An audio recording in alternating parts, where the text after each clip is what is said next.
नमस्कार दोस्तों, मैं अंकुर उपाध्याय स्वागत करता हूं आप सभी का एक बार फिर से अपनी नई वीडियो में। दोस्तों, गोल्ड और सिल्वर इनकी वॉलेटिलिटी खत्म होने का नाम नहीं ले रही है और एक बार फिर से क्रैश टाइप सिचुएशन फॉर्म हुई है चांदी में, क्योंकि सिल्वर जो 4,10,000 से 2,26,000 तक आया था और रिबाउंड कर कर दोबारा 3 लाख तक गया, अभी वापस 2,36,000 के पास आकर खड़ा हो गया है।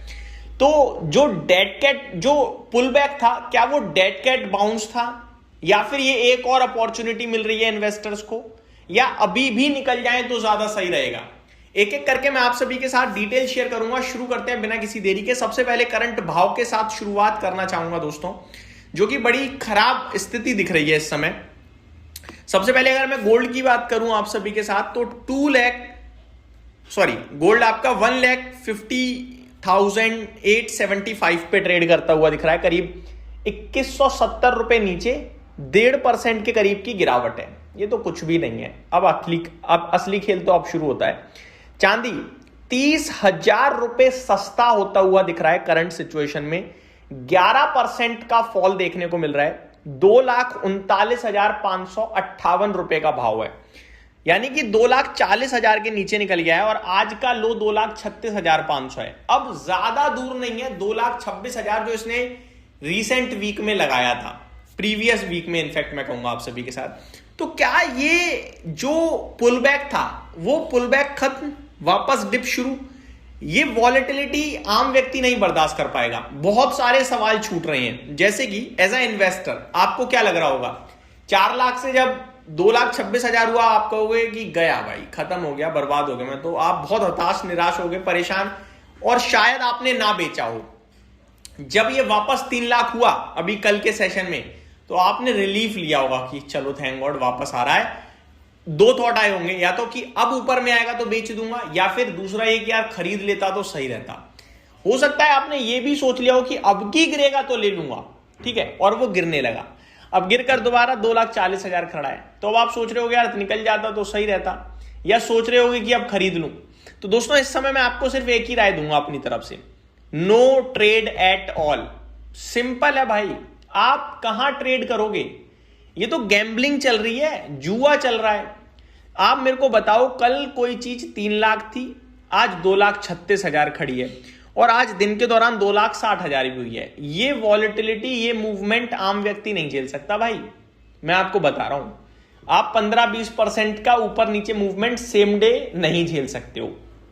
बात करें तेजी मंदी के फंडामेंटल्स, तो फंडामेंटल्स में तो कोई बदलाव नहीं है, वो स्टिल सेम है। कल जो तेजी के थे वही आज मंदी के हैं। कल भी डिमांड ज्यादा थी, आज भी डिमांड ज्यादा है, लेकिन जो प्राइस स्ट्रक्चर है, तेजी की तरफ लोगों का खरीदना, मंदी की तरफ लोगों का बेचना, वो लगातार जारी है। अभी अगर ये गिर रहा है तो काफी इन्वेस्टर्स बेच रहे होंगे और काफी टेंशन में आएंगे और कल बेचेंगे। अगर किसी ने ईटीएफ ले रखा है वो तो अभी बेच नहीं सकता, कल बाजार खुलेगा तभी बिकेगा और वापस 10% नीचे बिकेगा। तो ये आपको अब सेलिंग का शिकार होता हुआ दिखेगा।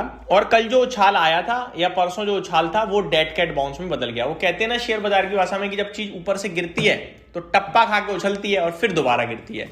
ये वही हाल होता हुआ दिख रहा है। जब डबल बॉटम फॉर्म कर दे तो ज्यादा बेटर है, यानी कि 2,30,000 या 25,000 से दोबारा घूम जाए तो बढ़िया सपोर्ट मिल जाएगा हमें। अदरवाइज 2,25,000 इसने ब्रेक करा तो मुझे लगता है इस बार ये 2 लाख भी ब्रेक कर देगा। करंट सिचुएशन में चांदी काफी वीक दिख रहा है। कुछ रिपोर्ट्स भी छप रही हैं दोस्तों, और ऑब्वियस है जब गिरेगा तो रिपोर्ट तो छपेंगी। कल परसों की तेजी में लोगों ने ये कहा कि भैया शायद दोबारा बुल रन स्टार्ट हो गया है, तेजी में कोई दिक्कत नहीं है, केवल करेक्शन आई थी। अब लोग कह रहे हैं कि शायद करंट सिचुएशन में जो बुल रन था वो चांदी का समाप्त। अब सावधानी बरतें। क्या है कुछ चीजें मैं आपके साथ शेयर करना चाहूंगा। MCX gold, MCX silver prices tanked up to 14% in Thursday's intraday trade, tracking losses in international gold and silver rates. MCX gold April futures dropped to a low of 1,48,555, 3% down, while MCX silver March futures tumbled 14%, 2,30,900 today. ठीक है, ये futures की बात चल रही है दोस्तों। जो लेवल मैंने आपके साथ डिस्कस किया था वो फरवरी का था आई थिंक।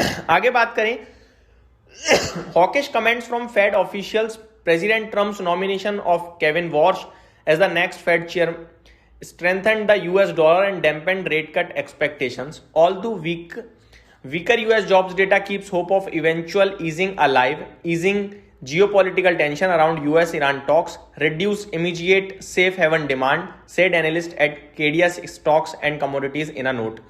कुछ नहीं है भाई साहब, किसी के पास एक्चुअली में कोई जवाब नहीं है। यहाँ पे लिखा है strong buying interest is seen in the range of 1,45,000 1,48,000 support area.